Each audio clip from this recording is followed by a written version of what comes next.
Hi friends! Kamusta na po? Share ko lamang po sa inyo ang mga presyo ng mga isda sa aming lugar. Bumili po ako ng tilapia 2 kilos, 140 pesos per kilo. Kumuha rin po ako ng bangus. Ang isang whole bangus po dito ay 120 pesos.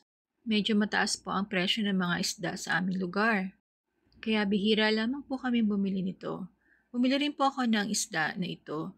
Ang halaga naman ay 198 pesos, 3 piraso. Pasensya na po at nakalimutan ko ang tawag sa isda na ito. Maganda po talagang bumili ng mga isda, lalo po kung mura po ang presyo nito. Pero sa aming lugar po ay medyo mataas, kaya bihira lamang po kaming bumili ng mga isda. Sa mga friends ko po sa YouTube, maraming salamat po sa suporta. Samahan niyo po ako mag-grocery haul. Pinili ko po ito sa aming local grocery store.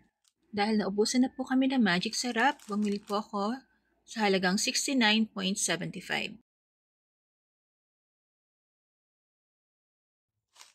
Kumuha rin po ako ng 6 na piraso ng sinigang mix sa halagang 14.60 each.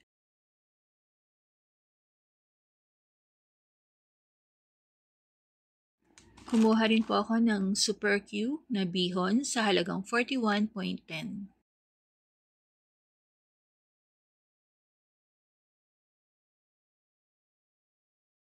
At ang next item naman po, cane vinegar sa halagang 51 pesos.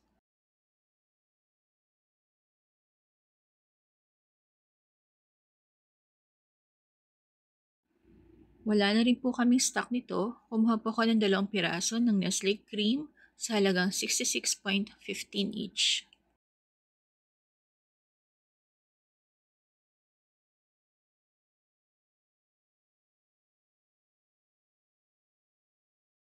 Kumuha rin po kami ng whole mushrooms sa halagang 53.10 each.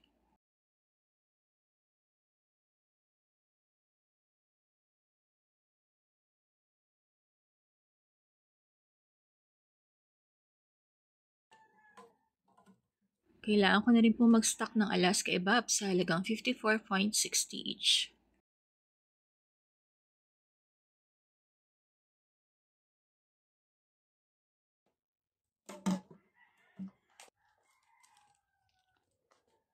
At ang 5 piraso naman po ng Delight ay 54.60 per pack.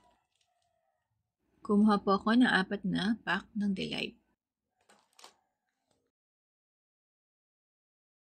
Try po nating bumili ng mga Downy na sachet sa halagang 48.10, 6 na piraso. Kumuha po ako ng 18 piraso ng Downy with Safeguard. Try po natin kung makakatipid po tayo kung mga sachet po ang bibili natin ng mga Downy. Kumuha rin po ako ng Downy na antibac. 48.10 din po ang presyo nito, 6 pieces. Bumili rin po ako ng Ariel. 152.25 ang 730 grams nito. Kumuha po ako ng 3 pack.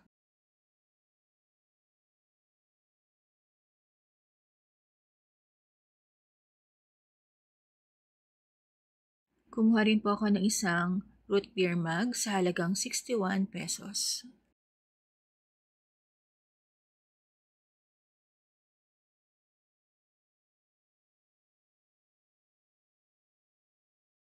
At ang Mountain Dew naman ay 72 pesos.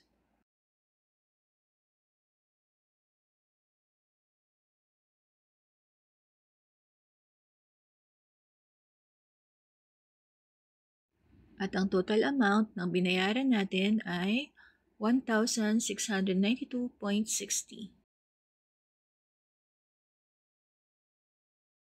Ito na po lahat ang nabili namin sa aming local grocery store. Maraming salamat sa panonood. Hanggang sa muli. Paalam!